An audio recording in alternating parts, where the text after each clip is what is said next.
Nós temos muita lucidez sobre o que está a passar. Talvez há muita informação cifrada que a gente ainda hoje não tem, mas eu cada vez que estou num debate público vejo níveis de entendimento, de compreensão do que se está a passar, de grande categoria, de grande sofisticação, de profundo conhecimento. Quer dizer, as pessoas hoje dominam muito mais conhecimento que anteriormente. O que é curioso ou que é intrigante, e que é esse o problema, é que este conhecimento não nos dá sempre mais poder coletivo. Isto é, nós ficamos com mais conhecimento, não necessariamente com mais poder social para podermos utilizar esse conhecimento de acordo com os objetivos que pensamos que seria uma sociedade mais justa, mais equilibrada, melhor, não só entre os humanos, mas também com a natureza, e portanto objetivos, digamos assim, que nos pudessem unir. Agora, o que eu acho realmente talvez continue a haver um desequilíbrio no conhecimento. A gente sabe hoje, por exemplo, estas notícias da espionagem têm-me perturbado muito, não é? Porque nos fazem pensar. Já o Julian Assange já nos tinha feito pensar com os Wikileaks, agora ainda mais, digamos assim. E o que haverá mais? Quando a gente sabe que as máquinas que a gente usa, agora sabemos, vão todas para o aspirador, isto é, as vossas mensagens nos telemóveis, as mensagens escritas, as mensagens de voz, está tudo a ser aspirado para um grande aspirador de empresas, não é? Que neste momento se diz que é apenas para segurança e vigilância, é no fundo para nosso bem, e não tarda muito que as pessoas queiram ser vigiadas, porque a ideia que nos estão a criar é bom seres vigiado para estar protegido. Portanto, perdes a tua própria liberdade para poderes ter, e a tua privacidade para tu poderes ter a segurança. É uma maneira muito pobre de estar seguro, é perdermos a nossa privacidade. Mas isso é o que está um pouco por aí. Mas amanhã, nós sabemos que estes usos mais de vigilância são também usos comerciais. Quer dizer, não se surpreendam se as campanhas de publicidade e de produtos vão ser cada vez mais personalizadas para cada um de vós, tal e qual como na medicina genética ela vai ser mais personalizada com medicamentos orientados para cada pessoa. Podemos estar a caminhar numa sociedade de consumo que personaliza cada vez mais, porque tem uma informação notável acerca de cada um de nós. As pessoas estão a pôr no Facebook a sua privacidade, os seus amigos, os seus gostos, as suas conversas, o que vestem, o que andam, etc. Estão a dar a informação que não sabemos neste momento, estão a ser utilizadas por empresas de marketing. Embora a gente saiba que há realmente, na Califórnia, já várias empresas que têm acesso a esta informação e que a manipulam. E realmente a gente tem que ver se realmente este controle vai estar ligado à internet. Não é por acaso, todas estas empresas de internet são americanas. E isto deve-nos fazer também pensar um pouco, porque se fala muito do declínio do Ocidente, mas é verdade que esta americanização de certos recursos na cultura, do entretenimento, no cinema, que destruiu o cinema europeu também, não sei se era muito melhor, claro, as pessoas talvez gostassem, mas é evidente que hoje está muito hollywoodesco, digamos assim, o modelo. Também estamos agora, ao nível destas redes sociais que nos são tão úteis, tem esse outro lado, é o outro lado das redes sociais. São um grande meio de expressão e de união e um grande meio de vigilância. Como é que a gente vai coordenar isto? Eu acho que realmente houve uma mudança. Há bocado o nosso companheiro aqui da filosofia dizia uma coisa que é correta e que talvez não se chame, que também é difícil a gente compreender, que é isto: pode ter falhado o sistema comunista, vamos assumir que sim, que falhou, porque não conseguiu a igualdade, porque não conseguiu o mesmo desenvolvimento. Há uma coisa que ele conseguiu, foi o Estado de Providência, o Estado de Bem-Estar, o Estado Social do lado de cá do muro, foi porque ele existiu. Sabemos hoje que em 1989, quando se derrubou o muro, começou a derrubar-se o Estado Social, o Estado de Providência, desde então, porque o capitalismo deixou de ter medo de uma alternativa socialista, que era no fundo o medo que tinha. A gente tem que saber que em 1957, metade, 60% da dívida alemã foi perdoada. E a dívida alemã das guerras, obviamente, foi-lhe perdoada, e os juros seriam os juros de acordo com as possibilidades da economia alemã. Mas porquê é que fizeram isto à Alemanha e não fazem agora a nós? Bem, é que na altura era muito importante mostrar que uma Alemanha capitalista podia ser tão desenvolvida quanto a Alemanha democrática, a Alemanha do outro lado da cortina de ferro, como se dizia cá, que era o país mais desenvolvido do bloco comunista. Era preciso mostrar que o capitalismo podia competir.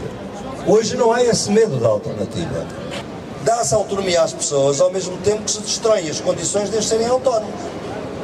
Tenho autonomia para comprar todos os jornais e ver todos os canais de televisão, mas preciso ter dinheiro para fazer uma assinatura para comprar os jornais. Portanto, nós hoje estamos neste processo um bocado complicado de se propagar a autonomia a toda a gente. Tens que criar o teu emprego, tens de ter empregabilidade, tens que lutar pela tua formação toda a vida. Tu é que crias o teu mercado, tu crias o teu emprego, mas a verdade é que cria uma insegurança total em que as pessoas deixam de ser autónomos. Os estudantes com quem eu trabalho nos Estados Unidos formam-se numa faculdade de Direito ou numa faculdade de Medicina com $200 mil de dívida. Numa faculdade de Direito, naquela, por exemplo, no Wisconsin, são $120 mil em média que o estudante deve quando terminar a licenciatura. Esta pessoa vai ser livre. Durante 20, 30 anos vai pagar aquela dívida. Se for médico, mais ainda, não é? De modo que eu acho que não é fácil definir as alternativas agora, que isto não está bem, penso eu que não está bem. O caso da Grécia é um caso interessante, e até trágico, não é? Por várias coisas, não é? Mas estamos a assistir a um certo refluxo, eu acho que tem razão. A Grécia começou com uma grande agressividade nas movimentações e nos movimentos sociais, e agora parece que as pessoas têm que se juntar para sobreviver. O problema é que as lutas anteriores não foram para sobreviver, foram para florescer. Fazer uma alternativa só para sobreviver é o que a grande massa da população sempre fez. Mas isso não foi para criar uma sociedade melhor. Foi para viver numa sociedade desumana e injusta. E viver com a melhor dignidade possível. Eu fiz uma vez um projeto na Colômbia e perguntavam-me o que é emancipação social.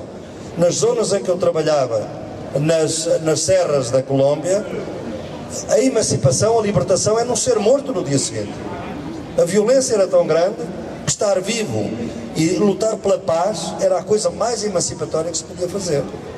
Se não encontrarmos uma solução contra o neoliberalismo, e agora vamos considerar que eu sou totalmente utópico e deixem lá, porque eu também já vivo com isso à vontade, porque ser utópico para mim é a única forma de ser realista no mundo de hoje. Eu acho que a gente tem que pensar numa alternativa não capitalista. Chamem-lhe socialista um, chamem-lhe outros outra coisa. A meu pressuposto como sociólogo é isto: o capitalismo não existiu sempre e não há de existir sempre, é um fator histórico. Portanto, começou um dia e há de acabar outro. E o que nós temos que lutar é o que vem depois não seja pior, seja melhor. Portanto, pode ser barbárie ou capitalismo. A Rosa Luxemburgo, uma teórica, escreveu socialismo ou barbárie. Agora parece para alguns é ou o capitalismo ou algo ainda pior. Temos que lutar por uma sociedade melhor e é isso que estamos a ver. É evidente que o desenvolvimento, nestes termos, o crescimento económico da China, talvez seja melhor falar de crescimento económico do desenvolvimento, é o grande fator que está por trás da corrida aos recursos naturais. Vejam os investimentos da China na África, vejam os investimentos da China em Portugal, o país por onde entra a China na compra de ativos no setor industrial, na rede elétrica aqui em Portugal, e que permite naturalmente os salários mais fabulosos que um executivo pode ter na Europa, são aqui dados a um executivo português, da EDP. Portanto, é isto que estão a fazer, como estão a investir também na América Latina. Os portos estão a ser construídos em função do Pacífico. As redes que estão a ser criadas no Equador e os portos para o lado do Pacífico, é tudo orientado pelo crescimento da China.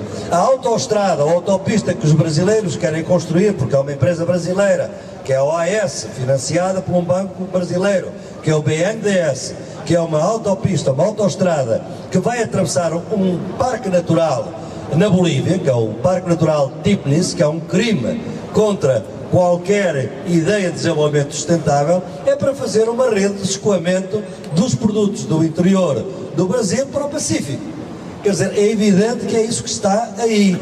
A China é um fator muito importante neste momento, com este sistema de capitalismo de Estado, que é, porque é um país comunista, politicamente, e capitalistamente, obviamente, que é capitalista de tipo ao nível económico. Por quanto tempo isso vai manter? Ninguém sabe. Mas, de qualquer maneira, é este o mundo em que estamos, e eu penso que esta nossa reflexão foi útil para vermos os caminhos, que não são fáceis eu realmente devo dizer que, também sendo um pouco mais velho, tenho às vezes uma certa saudade, mas tenho que me adaptar, porque vivo sempre no meio de gente jovem, e isso ajuda muito também a não me entrar por aí. Há um tempo em que havia uma resposta certa: o capitalismo está errado, é o socialismo. E era uma resposta que sabia bem, que nos fazia lutar. Hoje a gente sabe o que não quer, mas não sabe muito bem o que quer. E este é onde estamos. Mas eu acho que a pouco e pouco nós vamos tentando definir uma alternativa. Talvez não uma alternativa com A grande, mas muitas alternativas com A pequeno, que é exatamente o que faz o SEM, é o que faz muita gente na Grécia, que faz aqui, que faz em toda a parte. Se calhar andamos à procura da alternativa com A grande, e as alternativas estão aqui nesta praça com A pequeno. Se elas se multiplicarem indefinidamente, as pequenas alternativas um dia serão uma grande alternativa, tal e qual como o filósofo alemão, o Hegel, que dizia qual é a diferença entre ter cabelo e ser careca. Bem, há uma diferença quantitativa. A gente vai perdendo o cabelo, é 1 a 1, é uma quantidade. Até que há um momento em que a gente olha para a pessoa e diz: mudou de qualidade, é careca. Isto é, a quantidade transforma-se em qualidade. Quando é que estas múltiplas alternativas se transformam numa qualidade diferente? Depende de nós só. Boa noite.